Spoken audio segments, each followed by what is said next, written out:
Bonjour à toi cher spectateur. Oh Lucy d'Atsuko Hiranagi, c'est un film qui m'a tiré énormément de par sa bande-annonce. C'est un film qui avait l'air de mélanger énormément de choses, que ce soit beaucoup d'humour, très à l'anglaise je trouve, de par le décalage des situations, que ce soit la manière avec laquelle le sujet était traité, que ce soit visiblement les actrices qui avaient l'air d'être superbes dans des rôles qui leur collaient vraiment à la peau. Tout avait l'air d'avoir un espèce de carcan qui donnait envie en fait d'aller voir ce film. Le résumé pour faire simple, Setsuko est une femme qui vit seule et qui n'arrive pas vraiment à trouver sa place, que ce soit dans la société, dans son travail ou au sein de sa famille. Lorsque sa nièce va lui proposer de prendre des cours d'anglais à sa place, elle va accepter et faire la rencontre de John, qui va lui donner la sensation d'avoir une importance. Et je vais pas vous mentir, quand on ressort de Oh Lucy, on est complètement convaincu en fait par le métrage d'Atsuko Hiranagi.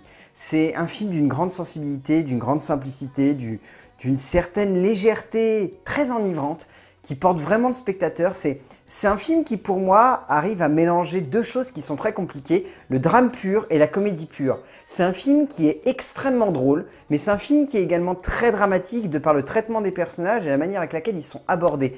Pour autant, je trouve qu'Hiranagi ne se perd jamais dans le traitement de ces deux genres, et surtout, et c'est une prouesse parce que c'est tellement rare aujourd'hui de voir ça au cinéma, elle les mélange avec une telle maestria.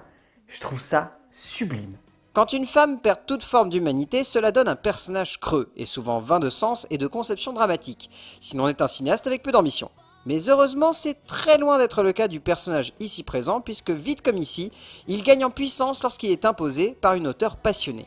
Atsuko Hiranagi est une jeune cinéaste pleine de folie, et ce n'est pas ce petit long métrage pop et complètement fou qui va nous prouver le contraire, la réalisatrice offrant ce genre de petit instant humain et touchant qui réussit à transcender le spectateur et surtout à offrir un regard tendre et émouvant sur un personnage qui va reprendre corps et âme. En termes d'écriture, Boris Fromin et Atsuko Hiranagi, ils ont vraiment réussi à pondre un espèce de scénar qui est basé avant tout en fait sur le relationnel qu'entretiennent les différents personnages. On pourrait se dire que ce genre de concept, entre guillemets, c'est-à-dire balancer deux japonaises aux États-Unis et les voir durant un choc des cultures pendant un certain laps de temps, se confronter à différentes situations qui vont amener le spectateur à rigoler parce que ça va être uniquement des décalages culturels, etc. Ça va beaucoup plus loin que ça. Et c'est en cela que je trouve le film très beau.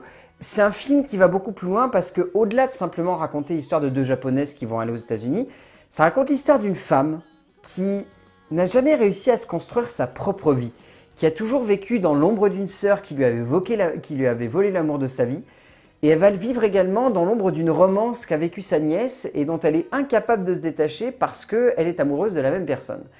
Je trouve que c'est superbement amené parce que ça pourrait être cliché, ça pourrait être grossier, ça pourrait être extrêmement bateau, mais genre vraiment à en crever. Ça l'est un petit peu par moment, il ne faut pas non plus mettre le film sur un piédestal. Le film est bourré de petits défauts, notamment une bascule dramatique qui est amenée de manière complètement maladroite, voire à la limite du ridicule. Mais ça reste vraiment convaincant.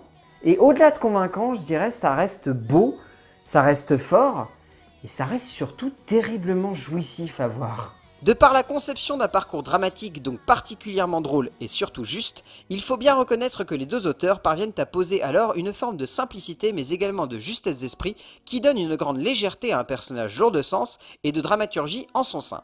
En choisissant de ne pas laisser le drame ou l'humour l'emporter l'un sur l'autre mais en prenant la décision radicale de délicatement les laisser prendre place côte à côte au cœur du cadre, les deux auteurs parviennent à faire de cet instant de cinéma un instant avant tout humain et surtout sincère. En termes de mise en scène, Atsuko Hiranagi, elle aurait pu vraiment tomber dans tout ce qu'il y a de plus cliché dans le genre. Elle aurait pu se limiter voilà, à un simple choc des cultures, elle aurait pu se limiter à une mise en scène très plan-plan, elle aurait pu aller dans beaucoup de facilité. Elle arrive à créer quelque chose sur lequel il est difficile de poser un mot. Elle arrive à créer des situations où elle est capable de mélanger un humour qui va être très frontal, qui va vraiment, à la limite, cogner dans la gueule du spectateur et le faire rire aux éclats, et en même temps être capable d'amener cette sensibilité, cette douceur, cette tendresse qui permet aux différentes situations de ne pas non plus sonner comme des instants où il faut absolument rire et absolument pleurer. C'est vraiment des moments où on passe du rire aux larmes en un clin d'œil, mais avec beaucoup de magie presque. Oui, je pense qu'on peut appeler ça de la magie parce que se servir du cinéma pour amener quelque chose d'aussi complexe que des rires et des larmes au sein de la même scène, On peut appeler ça de la magie ou du génie. L'avantage, c'est que ces deux qualités sont souvent reliées. Et là, ça explose aux yeux du spectateur. C'est de là, en fait, que le film tire toute sa puissance. C'est que là où le scénario peut être un tantinet grossier dans la manière de basculer les différents moments de la dramaturgie, le cadre arrive à aller au-delà de ça et je trouve ça vraiment superbe. Izanagi offre là un exemple de ce que l'on pourrait appeler un burlesque intime et émotionnel, dans le sens le plus pur et le plus littéral du terme. On rigole devant ce film, mais on est également touché et transporté par cet humour extrêmement sensible et vrai qui donne un cachet indéniable et surtout tendre à une œuvre qui transpire l'humain et une certaine forme de douceur cinématographique qui émeut le spectateur. De cela, on peut clairement dire que la jeune cinéaste japonaise offre de par ses traits cinématographiques une œuvre délicate et suave dans un registre que l'on aimerait voir plus souvent sur grand écran. Au niveau du casting, il n'y a rien à en redire. Le casting est juste parfait, que ce soit Josh Hartnett, Kao Minami, Koji Yakucho ou Shiori Katsuna.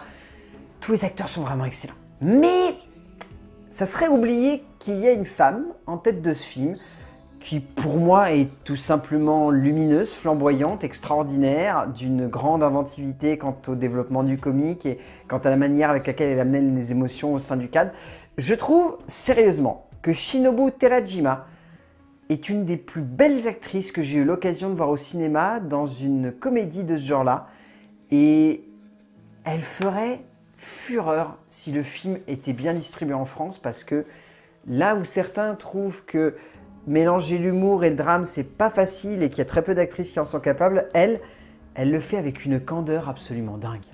Si l'on peut dire que Josh Hartnett remonte considérablement le niveau de sa carrière avec ce film, à côté de lui, Shinobu Terajima livre une interprétation intersidérale, d'une beauté magnifique et d'un comique à toute épreuve. Et donc au final, Oh Lucy, c'est un très beau moment de cinéma. C'est un très beau moment de cinéma, c'est rempli de douceur, c'est rempli de sensibilité, c'est rempli de beauté.